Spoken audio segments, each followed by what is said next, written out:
Selamat pagi semuanya, selamat bergabung di acara kita Muar Diwai. Nah, di Muar Diwai ini kita hari ini kedatangan tamu ya, tapi pokoknya topiknya tentang membahas tentang menjaga imunitas tubuh lansia selama puasa dan menghadapi COVID-19. Nah, ini perkenalkan dulu nih, kita punya tamu ganteng nih, tamu spesial nih. Dok, gimana dok? Selamat pagi. Dok. Selamat pagi teman-teman. Mukanya dong, mukanya dok. Ini muka saya. Okay. Selamat pagi teman-teman. Perkenalkan, saya Dr. Bayu. Saya kebetulan di KSM Penyakit Dalam di divisi geriatri. Nah, divisi geriatri Dr. Bayu ya. Jadi kalian kalau misalnya ada mau tanya-tanya tentang gimana sih tips and trick, karena mungkin di rumah ada orang tuanya yang mungkin sakit, ketakutan, takut kena COVID, gimana cara jaganya gitu kan. Nah, ini boleh tanya-tanya nih sama Dr. Bayu ya. Nah, ya. Sebenarnya saya mau tanya dulu nih, mau cerita dulu Dr. Bayu nih, mungkin ada nggak pengalaman-pengalaman gimana cara menjaga tubuh yang sehat untuk orang tua selama dia menghadapi COVID ini gimana? Oke. Sebenarnya kan usia lanjut tuh cukup unik sebenarnya ya. Oke. Usianya tuh kalau di kita itu di Indonesia kita menganut lebih dari 60 tahun ya, lebih dari 60 tahun kita anggap usia lanjut ya. Oke, usia lanjut. Nah, usia lanjut tuh kalau punya penyakit namanya pasien geriatri. Pasien geriatri. Karena ada juga yang lansia sehat gitu ya. Ada lansia sehat. Nah, tentu geriatri itu uniknya itu karena memang secara proses itu mengalami proses aging, proses menua. Semua orang kan pasti menua. Tidak ada yang abadi kan. Ya. Nah, tentu proses menua itu banyak, semua aspek juga mengalami proses penuaan termasuk sistem imun ya. Sistem imunitasnya juga turun. Nah, dan nggak sebaik ini ya orang muda ya, kan?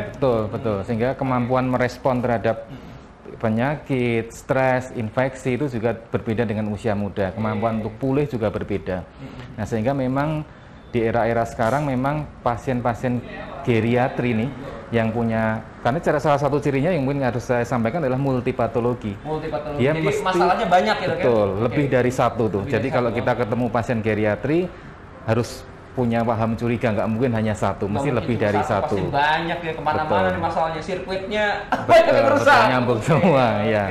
Nah, kondisi seperti ini tentu di era seperti ini yang pertama harus aspek nutrisinya dia harus baik ya, harus memenuhi kebutuhan selama pandemi ini. Harus 4 sehat 5 sempurna nggak? Betul, iya. Oh iya, iya, bener. Iya, itu betul sekali. Dan 4 sehat 5 sempurna bukan hanya propaganda posyandu pada waktu kita kecil ya.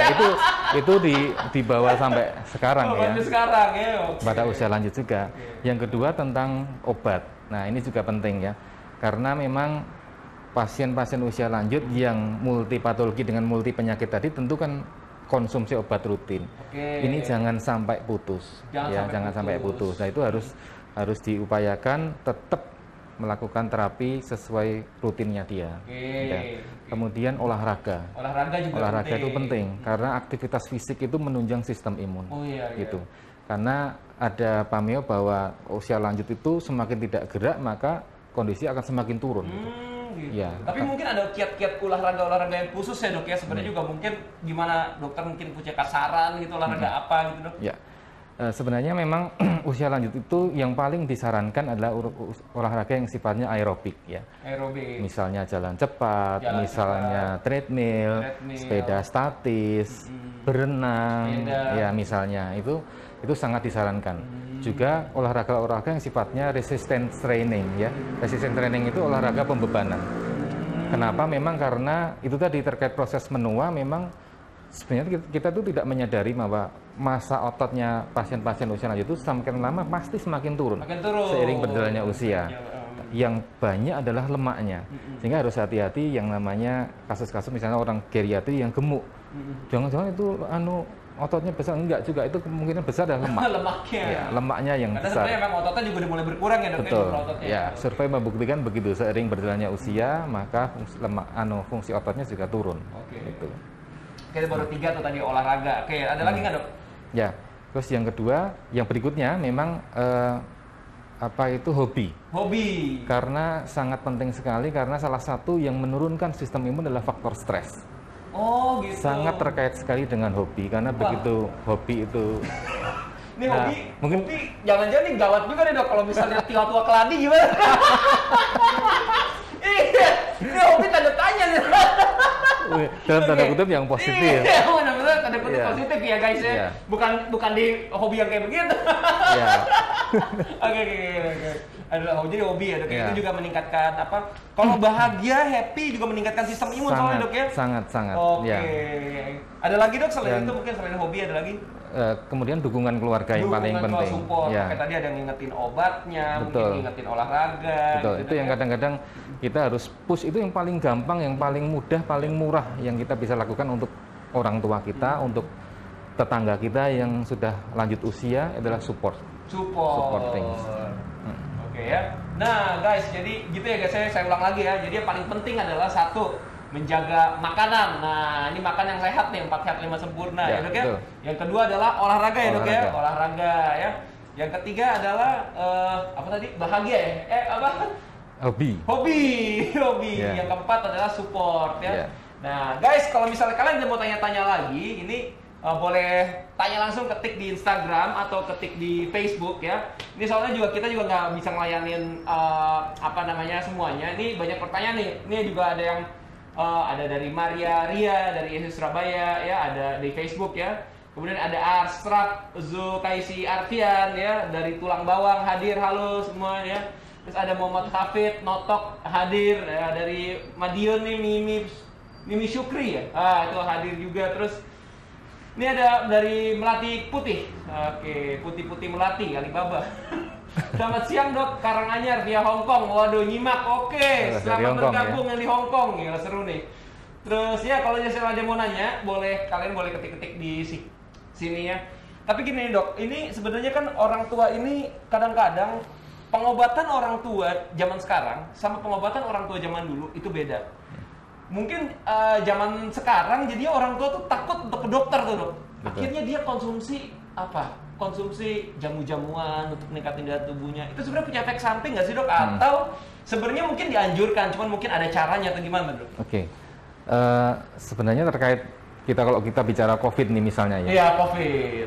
Tentu para usia lanjut itu paling penting dia harus tahu dulu sebenarnya COVID itu apa nih. COVID itu apa Ya. sih dok? Kita kan kalau kita nih yang muda-muda mungkin sudah sering melek dengan medsos ya. Kita udah kenal sering lah, udah tahu lah. Udah kenal. Nah, usia lanjutnya harus kita kenalkan sebenarnya. Biar beliau-beliau ini sebenarnya tidak kayak di awang-awang nih, COVID ini apa nih sebenarnya? Apa yang harus ditakutkan dengan COVID itu misalnya? Itu penting. Makanya pembelajaran tentang COVID pada usia lanjut itu penting. Penting. Seperti apa penularannya, pencegahannya seperti apa, Bahayanya harus juga seperti apa, apa. bahayanya harus apa, itu harus penting sekali. Itu harus kita kenalkan. Terus yang kedua tadi terkait obat. Nah, yang sangat diharamkan dalam tanda kutip dalam penata laksanaan usia lanjut adalah polifarmasi. Poli itu banyak, farmasi itu obat. Kebanyakan obat. Karena rumusnya adalah salah satu tanda usia lanjut adalah multipatologi, multi penyakit. Kalau multi penyakit sama dengan multi obat. Ini yang harus hati-hati. Obat tentu banyak ada yang kimia, ada yang herbal dan lain sebagainya. Sehingga memang yang paling tepat disarankan adalah nomor 1 berdasarkan rekomendasi dari dokter, sesuai dengan indikasi. Ya, sebenarnya tentang obat-obat herbal itu penelitian tentang fitofarmaka itu juga banyak sekali yang ternyata berefek positif. Ada yang juga ya dok ya? Ya, tapi yang harus kita waspadai hati-hati dengan namanya interaksi antar obat. Oh, ada juga dok ya sebenarnya interaksinya. Oh, bukan hanya cowok cewek nih. Ini interaksi antar obat ini. Ya. Jadi sebenarnya mungkin juga ada baiknya datang ya dok ya ke dokter konsultasi untuk menanyakan, dok saya selalu menggunakan jamu ini gitu, apakah saya punya efek gitu konsultasi dok ya, paling aman ya dok ya. Sehingga obat-obatnya juga fungsinya tuh masuk semua ya dok ya. Ada manfaatnya, tepat guna sesuai indikasi. Iya. Ya. Jadi nggak apa-apa guys, kalian datang aja kalau misalnya mau konsultasi, boleh tanya langsung sama dokter Bayu ya, atau tanya langsung datang ke rumah sakit Muardi. Prakteknya kapan dok? Prakteknya kapan? Bisa dilihat nanti di ya, pokoknya datang aja ke Muardi. Bisa dan BPJS juga bisa.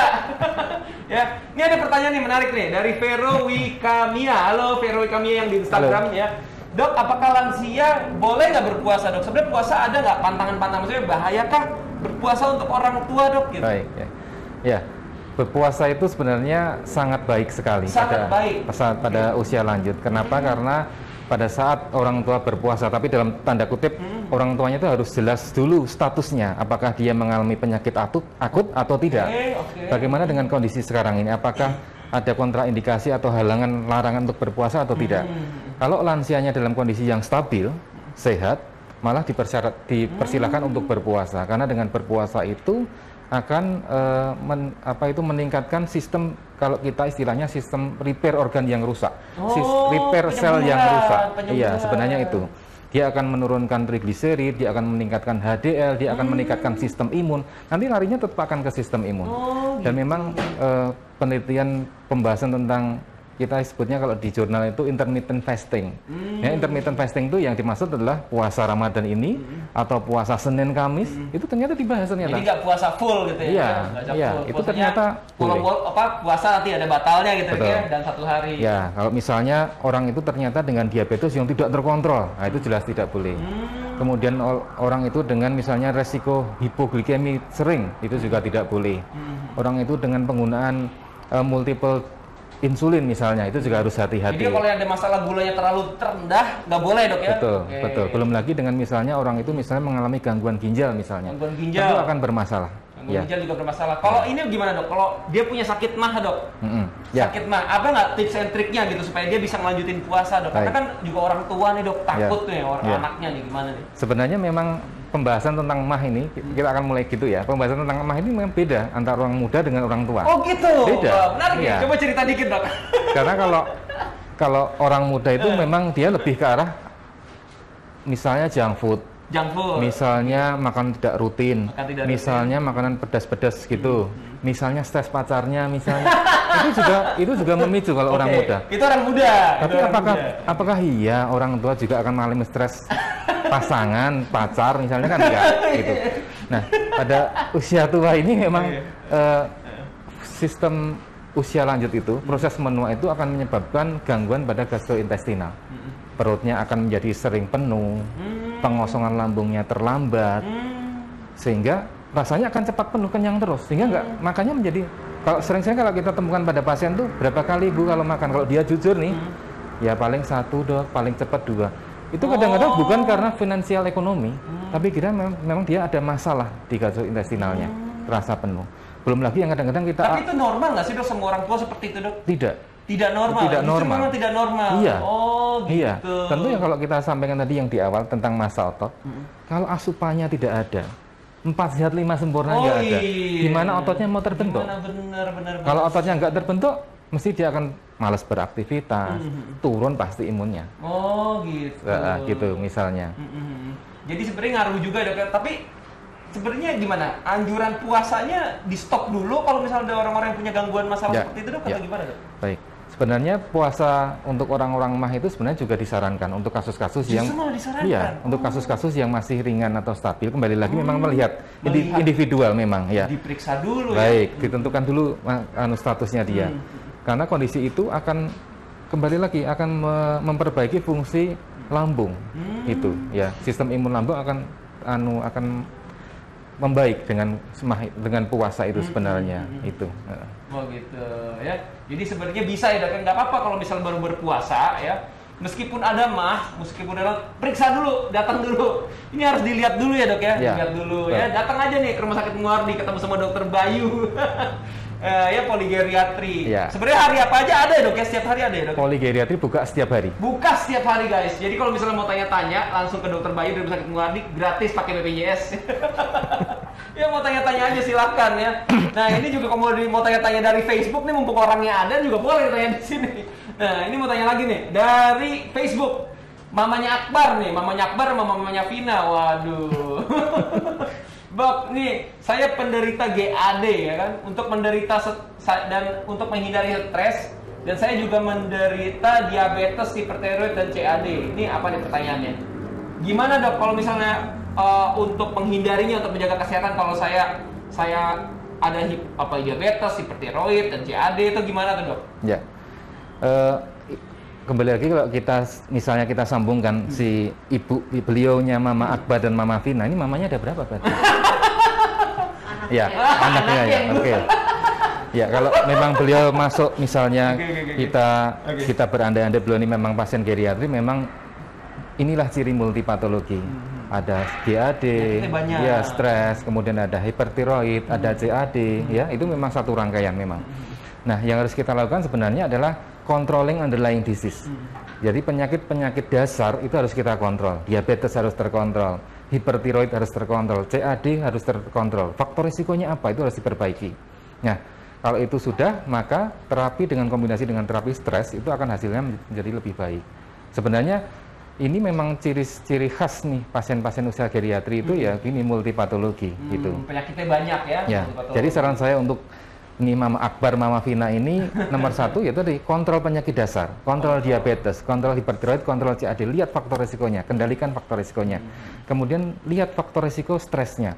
Apakah stresnya karena penyakit? Terapinya adalah kontrol penyakit. Apakah stresnya karena lingkungan? Harus ditata laksana. Memang untuk kasus stres ini harus dilihat dulu apa faktor etiologi atau faktor sebabnya. Faktor sebabnya. Itu harus dilihat. Jadi memang sebenarnya seperti ini harus diperiksa dulu ya dok ya. Betul. Harus diperiksa paling nggak ketahuan gitu. Jadi karena efek sampingnya juga jadinya juga rawan untuk terkena COVID ini dok ya. Sangat terkena COVID. Jadi nanti juga bisa dinasihatkan tentang masalah jaga kesehatan dan saya bilang makanannya seperti apa, terus pola hidupnya, olahraganya harus bagaimana. Itu nanti diarahkan ya dok ya. Biasanya seperti itu ya dok ya kalau misalnya di poli ya. Kadang-kadang kalau kita online begini istilahnya ya, itu kita kan hanya bisa melihat secara umum. Kira-kira seperti apa, kebahayaannya seperti apa, tapi pastinya kan harus kita lihat. Kita lakukan pemeriksaan secara detail dan kita lakukan pemeriksaan penunjang untuk melihat apakah sebabnya. Dan bagusnya lagi penyakitnya lebih jadi ketahuan, yang nggak ketahuan jadi ketahuan ya dok. Betul. Targetnya ke situ. Nah, ini di Facebook nih ada lagi nih nanya nih dok. Ini ada yang komentar, Mas Juwiteng ya semoga respon medisnya kuat, insyaallah. Nah ya.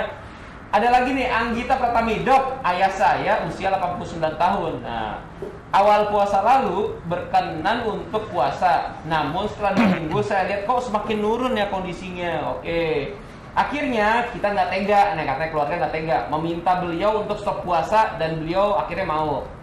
Yang mau saya tanyakan, selama puasa sering BAB-nya cair, walau beliau merasa nggak ngerasain sakit perut gitu, tapi dan hanya sekali sehari ini BAB cairnya. Ya.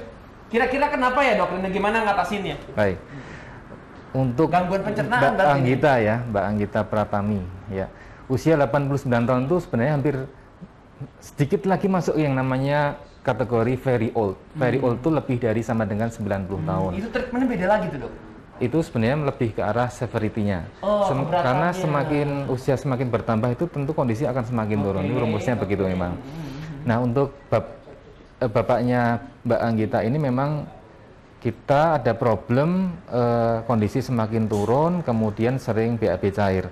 Nah, ini kembali lagi kita harus lihat sebenarnya kalau kita berbicara tentang kondisi turun itu kita akan selalu bertanya apakah underlying disease penyakit yang selama ini diderita itu apa saja. Yang kedua, tentang penyakit yang diderita itu kondisinya seperti apa? Apakah terkontrol, apakah tidak terkontrol, apakah sama sekali malah tidak tahu? Karena itu penting. Karena kondisinya turun, ya. Terus karena kalau kondisi turun ini kadang-kadang penyebabnya kan banyak. Terus yang kedua tentang BAB cair. Nah, uniknya BAB cair pada usia lanjut itu faktornya banyak. Apakah dia yang sering kita amati itu adalah infeksi gastrointestinal karena viral misalnya? Karena penyakit, infeksi. Ya, jelas infeksi. Ataukah karena yang kita sebut dengan inkontinensia alvi? Apa tuh maksudnya? Inkontinensia alvi itu sebenarnya dia diperantarai oleh kondisi konstipasi awalnya. Awalnya konstipasi. Ya, usia lanjut itu memang kembali lagi semua organ akan mengalami proses penurunan termasuk gastrointestinal. Kelambatan proses pengosongan, kelambatan proses ekskresi, sehingga lama-lama akan tertimbun tuh kotoran tuh. Tertimbun. Ya, tertimbun. Nah, pada kondisi tertimbun itu dia akan menekan sistem saraf di saluran cerna bagian bawah. Ya, sehingga ditambah lagi dengan penyakit yang beliau derita misalnya ada, maka ada kalanya transit kotoran feses itu menjadi terlampau cepat. Sehingga keluarnya cairan. Karena sistem saraf. Tapi itu pasti keluar tuh dok sebenarnya tuh si kotoran kan tadi kan tersumbat tuh dia. Ya. Sehingga kadang-kadang seperti ini memang kita harus melihat misalnya kasus ini ya. Kalau dia memang diperantarai oleh konstipasi, maka kita harus buktikan misalnya dengan colok dubur misalnya. Apakah memang ada timbunan kotoran di dubur misalnya ataukah dengan pemeriksaan polos abdomen untuk melihat. Kalau iya, kita lakukan pengeluaran kotoran. Lah, ya. Terus yang kedua kadang-kadang kasus-kasus 89 tahun itu harus memang selain kita cari penyebabnya, sering-sering masalah neurologi. Masalah saraf gangguan juga. saraf ini juga bermasalah. Emang dia ternyata nggak bisa buang lagi jangan-jangan. Betul. Karena kemampuan untuk kita sebutnya ngeden. Otot dasar panggul itu sudah turun, sehingga kemampuan untuk mengeluarkan itu juga sudah menurun. Tapi kembali lagi, memang kekuatan otot dasar panggul itu sebelum kita berbicara itu kita harus melihat yang lain lagi, yang lain dulu. Apakah ada faktor komorbiditas penyakit? Jangan-jangan ternyata misalnya ya kasus yang lain misalnya dia post stroke, ini juga masalah. Jangan-jangan dia mengalami diabetes. Karena ini menjadi faktor risiko. Orang-orang dengan stroke jarang gerak, kebanyakan berbaring itu menyebabkan sering terjadi seperti ini. Ya. Jadi sebenarnya juga banyak faktor ya dok ya. Sangat, banyak faktor kalau bisa untuk mau terjadinya diare. Tapi gimana dok? Penanganan awalnya dok kalau misalnya kita curiga ini adalah diare dok. Baik. Ya tentu kalau kita ketemu orang lanjut usia dengan diare, yang pasti yang harus kita lakukan adalah cegah dehidrasi. Jangan sampai dehidrasi, itu penting. Yang kedua, kita berikan obat-obatan untuk menghindari atau menghentikan proses diare, karena itu akan kalau diteruskan akan menyebabkan dehidrasi. Nah, yang memberikan obat siapa? Ada nggak dok obat sementaranya buat mereka nih dok? Baik. Untuk obat-obatan diare sebenarnya banyak beredar di pasaran ya. Banyak di pasaran. Banyak berbagai merek ya. Nanti tentu sebaiknya memang konsultasi ya. Tetap konsultasi ya. Untuk karena tepat obat harus sesuai dengan kebutuhan pasien ya, tidak bisa sembarangan itu. Terus kalau sudah itu dehidrasi sudah, diare sudah dihentikan, cari penyebabnya. Apakah benar ini karena infeksi virus biasa karena gastrointestinal? Apakah infeksi bakteri pada gastrointestinal? Atau memang karena tadi faktor konstipasi penyebabnya. Jadi biar ketahuan juga sekalian ya dok ya. Oke, paling nggak di rumah yang bisa dilakukan adalah banyak minum air putih. Ya. Minum air putih yang tidak berwarna, ya tidak berbau. Jangan air putih kental. Susu lagi. Nah, oke, apalagi ada pertanyaan lagi nih. Dok, kenapa lansia rentan terkena corona nih dari Ardian Bayu nih? Sebenarnya gimana nih dok? Masalah tadi dokter sebenarnya udah ngejelasin ya, karena dia juga faktornya udah tua, usianya juga sudah sudah lemah, daya tahan tubuhnya juga turun ya dok ya. Nah, tadi juga udah ngejelasin juga tips and triknya dok. Iya. Ya memang kalau kita sama-sama lihat berbagai data media sosial dari berbagai media yang valid, memang di Wuhan, di Spanyol, kemudian di USA semua memang bilang pasien-pasien yang positif confirm COVID terbanyak adalah usia lanjut, 60 tahun ke atas, dengan berbagai range-nya, berapa? Ada 14-25% rata-rata pasien usia lanjut yang mengalami seperti itu. Nah, kondisi ini memang menjadi, kita menjadi prihatin ya, karena memang salah satu populasi yang paling rentan adalah usia lanjut. Tadi seperti saya di awal sudah bilang, memang secara fisiologis memang usia lanjut itu akan mengalami proses aging, proses penurunan semua sistem, termasuk sistem imun ya. Nah, kondisi sistem imun itu nanti akan menyebabkan paparan terhadap infeksi virus, infeksi bakteri, stres itu akan menjadi longgar sehingga akan mudah masuk. Nah, parahnya orang-orang usia lanjut yang tadi misalnya terkena infeksi, maka sistem perbaikan tubuhnya tidak bisa berjalan seperti yang diharapkan pada usia muda misalnya. Bisa mulai dari terlambat atau mengalami perlambatan, atau juga bisa malah justru daya cadangan untuk perbaikan sudah nggak ada. Nah, ini harus memang harus diperhatikan betul. Makanya orang-orang yang rentan itu memang menjadi salah satu perhatian khusus untuk kasus-kasus COVID seperti ini. Dok, saya mau tanya dok, ini pertanyaannya sekarang pertanyaan yang sakral ya. Saya rasa nih banyak yang di sini udah pada nunggu di pertanyaan sakralnya nih. Dok, nih COVID-19 nih dok. Sebenarnya kalau misalnya terkena di orang tua nih dok ya, ini karena ini sebenarnya orang tua juga sebenarnya gini, apakah saya akan meninggal dok? Apa bisa sembuh nggak sih dok? Itu tuh, bisa sembuh nggak sih walaupun saya udah tua, penyakitnya ada gitu, bisa sembuhkah dok? Ya, sebenarnya tadi seperti yang kita lihat memang virus ini dia sangat sekali dipengaruhi oleh sistem imun. Ya. Satu hal yang memang kita tidak bisa pungkiri memang penurunan sistem imun. Artinya kalau kita melihat misalnya tadi perbedaan usia 89 tahun, usia 90 tahun dibanding usia 61 tahun sama-sama terkena COVID, tentu kalau kita perhitungan tentu akan terjadi keparahan yang 89 tahun misalnya, karena itu sangat mempengaruhi. Belum lagi kondisi yang lain, kita harus ingat, karena memang infeksi virus tadi bukan hanya diperantarai oleh sistem imun. Kalau pada usia lanjut, banyak faktor. Komorbiditas penyakit yang dia punya apa. Sistem imunnya dibangun, tapi ternyata diabetesnya tidak terkontrol. Tapi ternyata hipertensinya tidak terkontrol. Karena salah satu data yang menyebutkan ternyata memang pada usia lanjut yang mengalami confirm COVID, itu adalah orang-orang yang dengan diabetes. Ada penyakitnya. Betul, orang-orang dengan hipertensi, orang-orang dengan penyakit jantung. Ini memang banyak sekali data yang menyebutkan seperti itu, sehingga bukan hanya sistem imun yang dinaikkan, tapi juga penyakit-penyakit yang ada itu harus terkontrol dengan baik. Gitu. Ya, gitu. Jadi ada penyakitnya sebaiknya juga memang namanya pengertian terkontrol, ya berarti harus kontrol ya. Iya. Tapi gini dok, tapi kemungkinan bisa sembuh ya dok ya? Iya. Ada sembuh. Iya, kalau sistem itu berjalan dengan baik pasti ada. Karena memang secara data memang kematian ini berkisar 2,5 sampai 3% aslinya. Gitu. Kalau di orang tua yang tanpa gejala tuh bisa dok, mungkin dok? Mungkin saja. Mungkin saja ya dok ya? Mungkin saja. Ya, tanpa gejala, jadi nggak ada batuk, nggak ada apa sebenarnya memang tanpa kita bicara COVID pun ya, tanpa kita bicara infeksi virus pun, kita bicara penyakit secara umum. Salah satu ciri dari usia lanjut adalah atypical sign. Dari tanda-tanda yang tidak spesifik. Nggak kelihatan. Nggak kelihatan. Kadang-kadang kita sebagai tenaga medis menemukan pasien datang dengan tidak mau makan. Apa yang harus kita lakukan? Tidak mungkin tuh pada usia lanjut tidak mau makan tanpa sebab, itu tidak mungkin. Nah, kadang-kadang yang setelah kita lakukan pelacakan, kalimat tidak mau makan itu ternyata jatuhnya adalah infeksi paru-paru. Itu sering sekali. Sehingga kita sebut namanya, kalau usia lanjut itu yang paling terkenal namanya sindrom geriatri.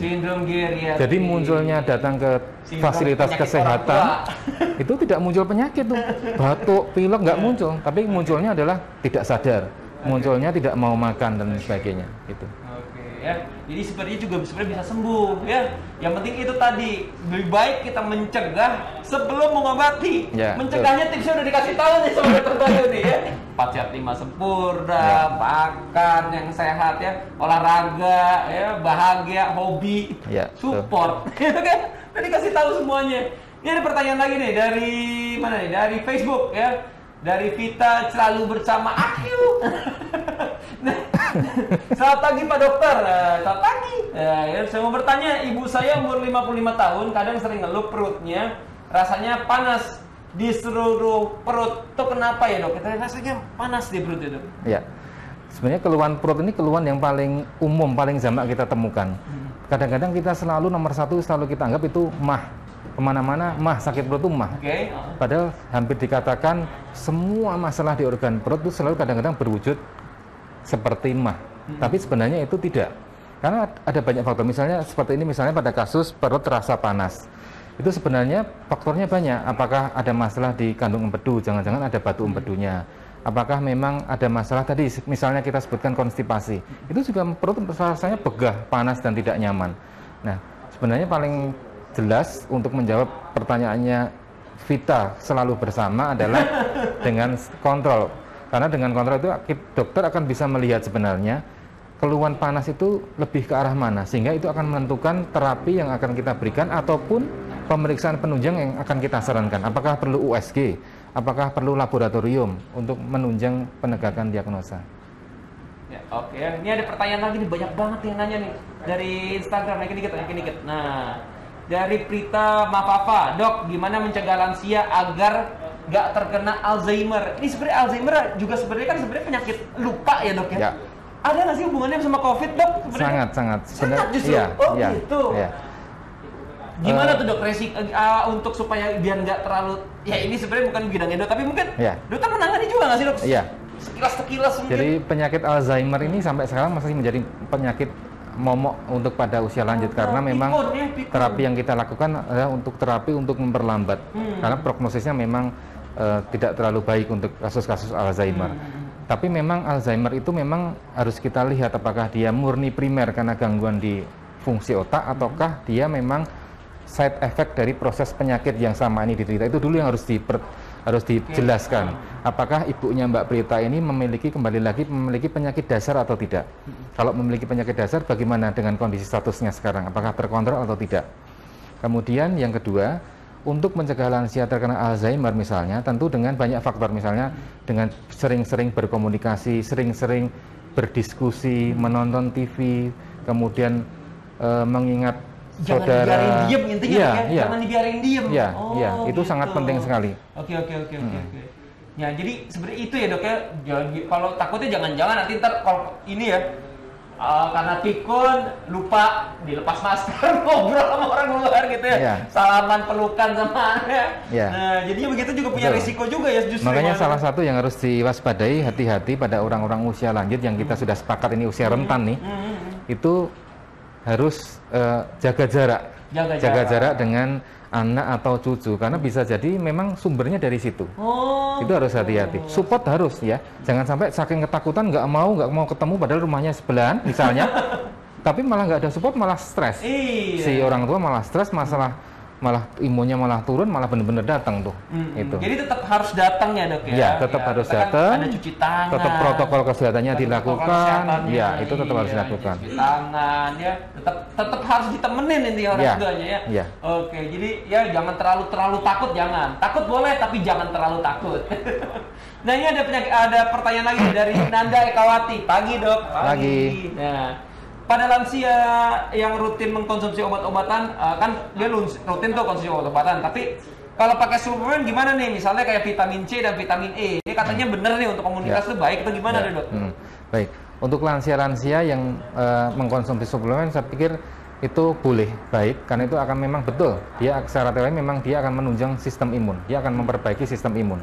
Tapi juga harus diingat ya, teman-teman, karena populasi ini cukup unik, artinya yang meningkatkan sistem imun itu bukan hanya suplemen yang tadi sudah kita bahas ya, support, bukan hanya ngirim tiap hari dikirimin vitamin, tapi nggak pernah ketemu, nggak pernah omongan, nggak pernah video call misalnya, itu juga sistem imunnya nggak bagus. Gitu, datang kirimin vitamin, kirimin duit. Nah, orang tua walaupun udah pensiun dikasih duit juga happy deh. itu yang ditunggu. Tingkatin data itu yang ditunggu. Apalagi lagi mudik nih. Aduh, udah dilarang mudiknya sekarang datang. Nggak ngasih apa-apa lagi. Ya, jadi harus ngasih guys, harus ditemenin orang tuanya ya, gitu.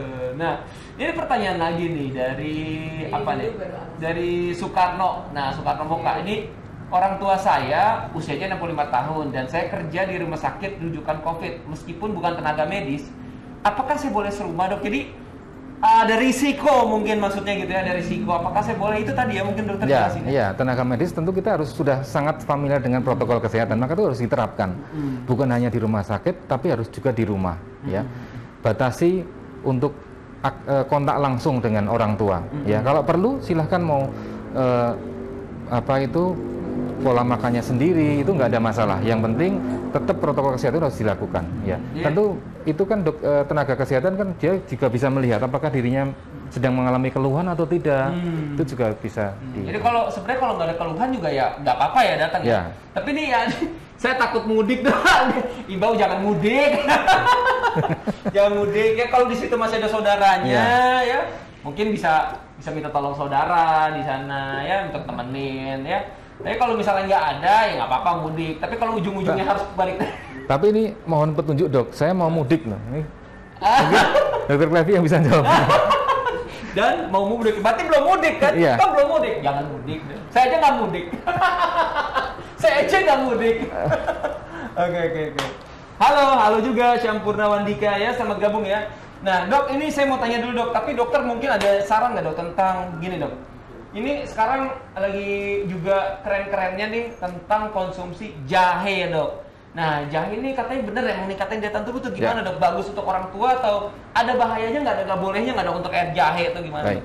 Ya, pengobatan herbal seiring berjalannya waktu yang terkait pandemi itu memang salah satunya kunyit jahe itu memang semakin naik daunnya. Tapi sebenarnya bukan hanya sekarang, dari dulu tuh memang fungsi kunyit dan jahe itu untuk meningkatkan imunitas memang. Gitu. Jadi memang tidak ada masalah, boleh bisa diberikan. Tapi kan pedas tuh, Dok. Mungkin takutnya perut itu gimana tuh kalau orang tua tuh gimana?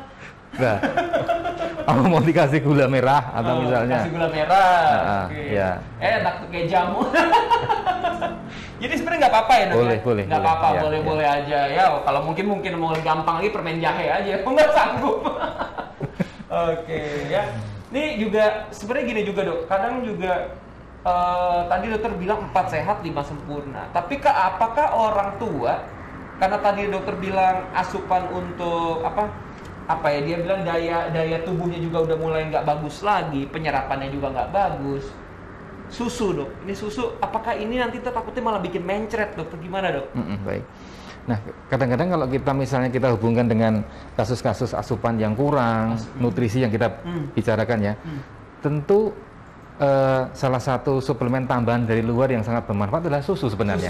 Ya, karena dia akan bisa menopang, menambah, menyokong tambahan nutrisi. Sempurna ya dok? Iya, sempurnanya itu kan itu. Iya, jadi boleh. Pantesan orang nikah ya, susunya sempurna. Canda guys, canda. Iya. Canda. Nah, lanjut. Ini tapi saya juga mau nanya lagi nih dok. Ini terkait masalah berpuasa dok. Soalnya gini dok, tadi dokter bilang kalau misalnya kita berpuasa, kita akan nggak apa-apa ya dok, justru dia meremodeling atau membaguskan badan kita ya. Terutama dari kalau misalnya kita ada masalah gula, jadi faktor kolesterol segala macam gitu. Nah, tapi dok, kalau misalnya seandainya ini pengertian tadi bilang lemes dok, malah jadi lemes, malah jadi kurang gairah, bukan gairah, kurang ngobrol itu kurang nyambung gitu. Nah, gitu jadi lemes gitu. Nah, itu gimana tuh dok? Apa sebenarnya memang sebaiknya benar tadi ditanya stop aja, atau sebenarnya justru memang lebih baik dilanjutkan? Gimana dok? Untuk misalnya kita membicarakan tentang usia lanjut misalnya, memang kita harus hati-hati. Boleh memang puasa, tapi kita tetap harus melihat secara individual. Apakah dia bermasalah atau tidak. Kalau misalnya kita temukan lemas, maka kita harus cari itu misalnya, apakah lemasnya itu sesuatu yang sifatnya normal saja karena memang asupannya fasting kan, puasa, ataukah harus hati-hati tadi hipoglikemia pada orang usia lanjut dengan diabetes misalnya. Jangan-jangan dia gulanya kurang di badan. Betul, itu yang harus hati-hati sekali. Makanya orang-orang yang diabetesnya tidak terkontrol memang tidak terlalu disarankan untuk berpuasa. Orang yang hipo, orang yang hiperglikemi, itu memang kekurangan gula sama yang kelebihan gula ya, sakit gula yang kelebihan gula, atau yang kekurangan gula dok ya, kekurangan gula dari normal. Nah, itu karena salah satu bahan bakar utama pada otak adalah gula. Gitu. Jadi bahan energinya supaya kita bisa kerja tetap gula ya dok ya. Oke, nih ada yang nanya lagi nih dok dari Mary Grace nih. Dok, apakah lansia yang punya riwayat batu ginjal yang sudah operasi 2 kali aman untuk konsumsi minum susu kalsium tuh dok? Gimana? Baik. Untuk usia lanjut memang yang sudah 2 kali operasi ginjal memang kita seperti halnya kita harus lihat dulu fungsi ginjalnya seperti apa. Urium kreatin yang memang sering kita lihat apakah bermasalah atau tidak ya.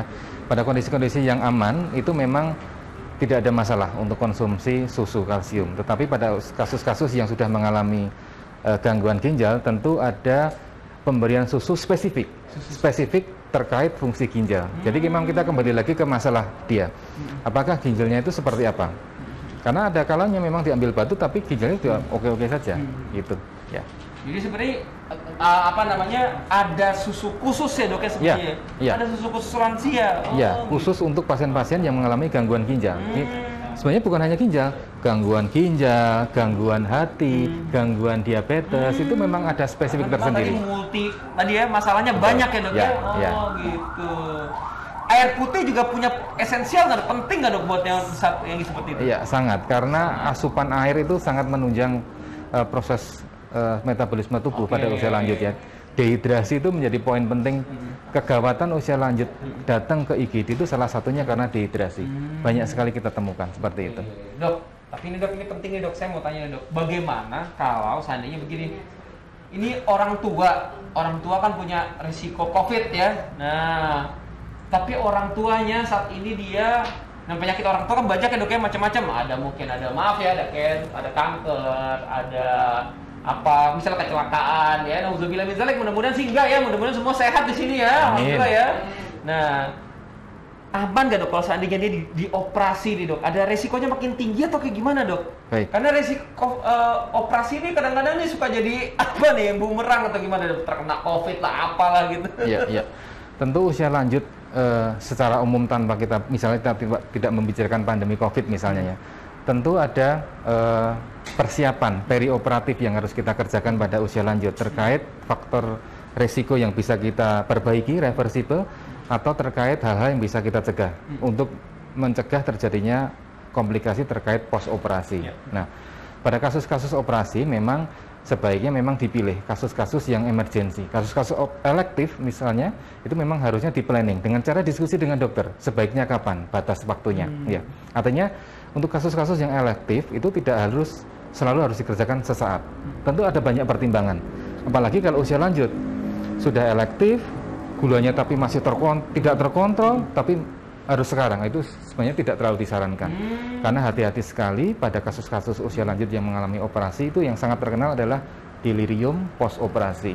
Jadi gangguan kesadaran setelah operasi itu harus sangat kita cegah juga ya dok ya. Betul. Tapi gangguan-gangguan yang lain ya dok ya. Iya, iya, gitu. karena kompleks tadi multipatologi tadi. Makanya sebaiknya tadi saya bilang ya harus memang sistem tubuh itu memang harus dijaga banget ya dok ya. Sebelum kejadian kenapa-kenapa ya. Betul. Ya tadi udah diajarin semua tips and triknya tuh tadi sama dokter Bayu ya. Ya ada yang nanya lagi nih dari Tamari Shop. Nah, pagi dokter, selamat pagi. Nah, saya berdua suami istri adalah perawat, oke. Dan kami berdua sudah cek rapid test 2 kali, non reaktif semua, alhamdulillah ya. Tapi saat ini kami mampir ke rumah orang tua yang satu kota. Nah, kami tetap jaga jarak, tapi nggak maskeran. Nah, itu gimana tuh dok? Itu gimana tuh? Ya. Jadi jaga jarak, nggak maskeran, itu gimana? Ya. Aman nggak dok? Baik. Okay. Memang masalahnya memang dulu kita bermula dari pasien-pasien yang tidak sakit itu tidak maskeran tuh. Tapi sekarang ada istilah ODP. ODP. Ya.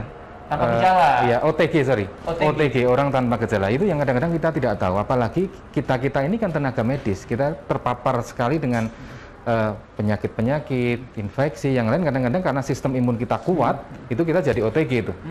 Jadi memang kembali lagi kita harus ingat, apalagi teman-teman ada misalnya yang tadi Tamari Shop adalah perawat misalnya. Teman-teman harus ingat bahwa populasi yang rentan dan jelas faktanya adalah usia lanjut. Kembali lagi dokter Clevi tadi bilang mencegah lebih baik daripada mengobati. Saya pikir tidak ada ruginya. Tidak ada ruginya Tamari Shop ini melakukan protokol kesehatan termasuk memakai masker. Memakai masker. Iya. Gitu. Cuci tangan ya itu juga tetap harus ya dok ya, cuci tangan ya. Sebenarnya tapi kalau bersentuhan misalnya seperti kayak orang tuanya kan sering juga tuh kita ketemu orang tuanya lagi sakit stroke nih dok. Nah ini nih lagi terbaring. Nah sedangkan kita harus ngebersihin pampersnya, merawat dia gitu. Apakah kita kadang-kadang apakah kita harus tetap jaga jarak dok gitu, tapi gimana tuh dok? Mungkin ada tips and triknya nggak dok buat orang yang menjaga orang tuanya yang lagi ada di rumah tuh dok? Ya, tentu kondisi sekarang kan tidak mungkin ada perawat robot itu kan belum ada ya. Belum. Memang belum ada. Sentuhan kontak itu tetap harus kita lakukan. Tapi kembali lagi protokol kesehatan tetap harus kita lakukan. Pastikan diri kita tidak ada keluhan, misalnya. Ya. Pastikan imun kita juga baik dengan konsumsi makanan bergizi. Iya, itu yang merawat itu harus merasa dirinya sehat dulu. Jangan sampai habis korokan merasa nggak enak malah merawat, itu masalah itu. Ya. Kita harus pastikan diri kita dalam kondisi yang aman, yang stabil. Setelah itu tetap lakukan tugas kita sesuai dengan protokol kesehatan yang baik, yang aman. Setelah itu tetap lakukan perawatan, mengganti pampers, membersihkan, memandikan dan sebagainya. Jangan lupa cuci tangan dok. Betul. Tapi kalau mandi nih, orang bilang katanya mandi hangat. Buat ini sebenarnya out of topic yang bukan untuk orang tuanya ya, tapi kalau orang muda seperti dianjurin katanya kalau habis memberesin ini pegang ya harus mandi air hangat. Terus yang tuanya gimana dok? Apakah dia cukup lap-lap aja atau gimana? Ya, sebenarnya ngaruh nggak sih dok? Sebenarnya tadi kita kadang-kadang salah kaprah ya tentang air hangat ini ya, karena virus ini salah satu pertahanannya adalah sistem imun. Dan matinya virus bukan dengan air hangat. Ada kita sudah mungkin di medsos banyak kita lihat desinfektan seperti apa yang bisa membunuh kuman. Yaitu kita juga harus memakai dasar itu ya. Apakah boleh dengan air hangat? Boleh jawabannya. Boleh. Karena air hangat itu bukan hanya orang tua, orang muda pun dengan air hangat juga ada efek relaksasi. Oh, ada efek relaksasi. Jadi jawabannya adalah boleh, nggak apa-apa ya kalau misalnya mau mandi air hangat juga enak, seger. Apalagi lagi hujan nih sekarang. Nah, ini dok ada lagi nih nanya nih dari Via Vin Jaslyn. Berapa lama pemulihan pasca operasi bagi lansia dok? Dan bagi penderita diabetes itu gimana? Apakah ini jadi makin lama setelah pemulihannya dok? Biasanya gimana dok? Ada nggak komplain dok? Maksudnya biasanya dokter bedah udah melakukan operasi tapi kok sembuhnya jadi lama atau kayak gimana gitu. Itu gimana tuh? Baik. Pemulihan pasca operasi memang sifatnya memang individual ya. Kalau kita bicara pemulihan ya, artinya pemulihan ini kan bisa dilakukan di rumah sakit, bisa dilakukan di rumah ya.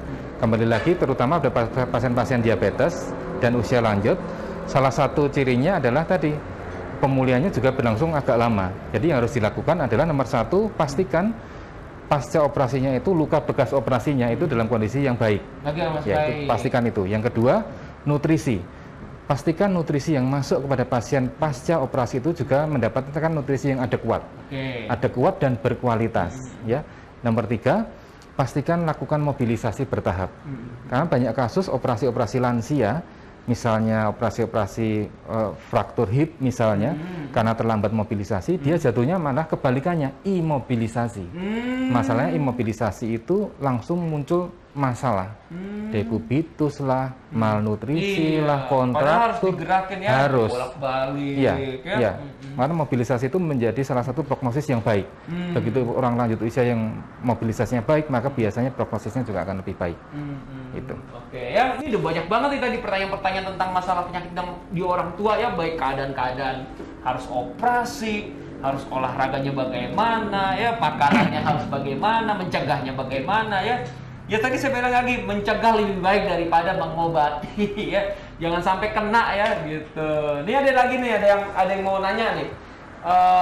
Ini ada yang kontrol ya dari Ena Afido, Rumah Sakit Muardi. Kira-kira nih kalau misalnya berangkat nggak Yok, kalau ngelihat situasi ada virus corona karena ini belum kontrol, ada penyakit kanker mungkin. Ya nggak tahu ngapain ini orang tua ya Dok. Iya. Iya, tapi takut kena Dok. Gimana? Karena orang kanker kan katanya juga punya resiko juga tuh Dok. Iya. Jadi memang apalagi kasus-kasus cancer ya, tentu ada obat-obatan kemoterapi sifatnya oral diminum yang harus dilanjutkan. Jadi saya pikir obat itu tidak boleh berhenti sesuai dengan jadwal yang sudah ditetapkan oleh dokter. Jadi tetap harus kontrol, tetap harus mengambil obat. Karena kelangsungan kemoterapi ini kalau putus nanti bisa repot, nanti harus mengulang, harus dan lain sebagainya.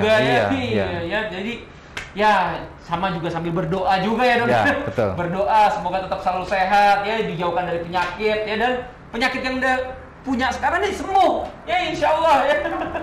Berdoa ya, karena penyakit semua datangnya dari Tuhan. Iya betul. Ya di luar kuasa manusia semua tuh. Nah ini ada yang nanya lagi nih dari Atik Sumarsi nih. Sehat selalu ya Dokter Bayu. Terima kasih. Dok. Makasih. Nah ini ada lagi nanya Aulia Idris. Pagi Dok. Kapan dibahas tentang penyakit jantung dan penyakit pembuluh darah? Nanti terkapan-kapan kita bahas. Tapi Dokter Bayu juga mungkin tahu Dok penyakit jantung. Sekilas gimana tuh Dok? Gimana tuh tentang menjaga jantungnya yang sehat Dok untuk? Karena orang tua kan juga masalah juga jantung ya Dok ya? Betul. Gimana tuh Dok? Ya, penyakit jantung dan pembuluh darah itu juga sangat salah satu pembunuh pasien juga tertinggi sampai sekarang ini ya. Jadi yang harus kita lakukan kembali lagi adalah mencegah lebih baik daripada mengobati. Yang saya maksud di sini adalah kita harus mulai mengenali sebenarnya apakah diri kita, apakah orang tua kita, apakah saudara kita memiliki faktor-faktor resiko yang terkait dengan penyakit jantung pembuluh darah, hipertensi, kolesterol, kemudian diabetes, itu sudah harus mulai dikenali. Apakah memang ada gangguan struktural dari jantung itu sendiri, itu. Jadi saya pikir pengenalan faktor resiko itu penting untuk mencegah penyakit jantung. Ya, kira-kira kayak gitu ya. Nah, jadi kita banyak banget yang kita mau tanya. Saya juga sebenarnya pengen nanya lagi. Tapi guys, kalau misalnya kalian masih pengen nanya sama Dokter Bayu ya, mendingan tanya langsung. Di mana? Datang ke Rumah Sakit Muardi ya. Prakteknya Senin sampai Sabtu ya, tapi boleh ntar cari-cari ya. Jumat ya. Jumat. Sampai Jumat ya. Ya, datang di Rumah Sakit Muardi. Datang di Rumah Sakit Muardi ya, boleh tanya-tanya langsung sama Dokter Bayu ya. Bisa konsultasi, bawa orang tuanya nggak usah takut ya tentang masalah COVID. Nanti Dokter Bayu akan menjelaskan cara-caranya bagaimana, menghindarinya bagaimana, tips and triknya bagaimana, paling nggak ketahuan dulu. Sekali lagi, mencegah lebih baik daripada mengobati ya. Setuju. Ya, tapi kalau misalnya nggak sempat, nggak berani atau takut ya nggak apa-apa. Boleh nih, nanti ketik-ketik di Facebook atau ketik-ketik di Instagram ya. Jangan lupa follow sama subscribe. Jangan lupa di-share juga kalau bisa sebanyak-banyaknya ke teman-temannya ya. Nah, rekaman kita ini nih mungkin ada yang ketinggalan belum sempat ngeliat tadi omongan-omongan Dr. Bayu. Itu semua kita rekam di Facebook, ada juga di di YouTube ya. Nah, cari RSUD Muwardi. Nah, ya, ada semua di situ. Tapi ingat sekali lagi jangan lupa di-follow, jangan lupa di-subscribe, like yang banyak, sharing ya. Nah, boleh request Dok. Boleh dong sekali-kali bahas topik ini, boleh. Nanti ketik aja di situ ya kalau mau tanya-tanya ya. Tapi kayaknya kebersamaan kita harus kita udahin dulu nih Dok ya, karena ini waktu juga Dokter Bayu juga harus praktek. Ya, kita juga harus aktivitas ya. Semoga ya kita semua selalu di sini ya, penonton Muwardi Wae ya, tetap selalu sehat ya. Tolong juga kita harus selalu dukung pemerintah ya, dukung pemerintah untuk supaya tetap program-programnya ya, karena ini susah nih mengenai COVID ini semua kita mengalami kesulitan, memang kita sama-sama kita sama-sama berusaha ya dan berdoa ya. Ini ada mau tanya lagi. Gimana nih Dok? Kasih nggak nih? Oh deh bonus Dok, ayah saya usia 62 tahun, beliau masih suka olahraga. Frekuensi olahraga bagi lansia usia segitu gimana nih Dok? Apakah ini harus rutin atau enggak? Ini pertanyaan penutup ya ini ya. Ya, pertanyaan penutup. Ya, kembali lagi memang olahraga itu harus dan boleh ya, olahraga harus dan boleh. Dan yang kedua, kita harus tahu dulu apakah faktor risiko yang menjadi masalah berat untuk menyebabkan pasien itu tidak boleh berolahraga berat ya. Tapi frekuensi normalnya itu usia lanjut itu boleh di angka 2-3 kali dalam 1 minggu. Itu memang sangat dianjurkan. Misalnya gimana Dok yang nggak boleh, yang agak-agak hati-hati? Misalnya orang dengan gagal jantung misalnya. Gagal jantung tadi ya, bilang. Itu misalnya orang dengan fraktur misalnya. Fraktur ada. Kan nggak bisa. Jangan. Kakinya ada pinjang olahraga. Oke, tapi tetap harus mobile ya, tetap sedikit-sedikit ya. Oke. Oh ya, satu lagi. Di Rumah Sakit Dr. Muwardi memang kita punya perkumpulan lanjut usia. Kita punya perhimpunan ya, Dok ya. Punya perkumpulan lanjut usia yang memang setiap 1 bulan sekali memang kita berkumpul. Ini di luar waktu COVID ya. Ini ya untuk sekarang ini ya kita istirahat dulu ya, mengingat kondisi. Jadi ada yang namanya Sarasehan Geriatri ya, 1 bulan sekali. Di situ kita akan bahas semua tentang masalah geriatri. Apakah ada pertanyaan tentang dari pasien-pasien geriatri, sehingga kita akan saling share. Di situ juga nanti ada keluarga pasien, karena tadi memang supporting keluarga itu menjadi penting gitu. Itu ada WA-nya atau grup WA-nya ada nggak Dok? Soal atau Zoom atau apa? Untuk WA-nya sebenarnya ada, tetapi yang masih mengelola mandiri adalah dari ketua geriatri itu sendiri. Jadi kalau mau bergabung silahkan datang ke poligeriatri. Nanti kita arahkan untuk ketemu dengan ketua geriatrinya. Nanti ada perkumpulannya guys ya. Nanti ya mungkin yang muda-muda lah gitu ya, anaknya atau siapa datang gitu ya. Nah, bawa orang tuanya diperiksa, nanti dikasih arahan. Nah, paling enggak orang tuanya di rumah tetap selalu sehat. Guys, tapi kita harus udahan nih guys. Udah pas waktu kebersamaan kita ya. Jangan lupa sekali lagi follow, subscribe. Kalau mau lihat ya rekaman kita, lihat lagi di Facebook, lihat lagi di Instagram, atau lihat lagi di YouTube. Karena rekaman kita semua ada di situ semua. Ketik aja RSUD Muwardi, ya jangan lupa sekali lagi follow, subscribe, like yang banyak ya, sharing yang banyak ya. Pokoknya salam sehat, sehat selalu buat semuanya ya. Salam sejahtera, salam Muwardi Wae. Dadah.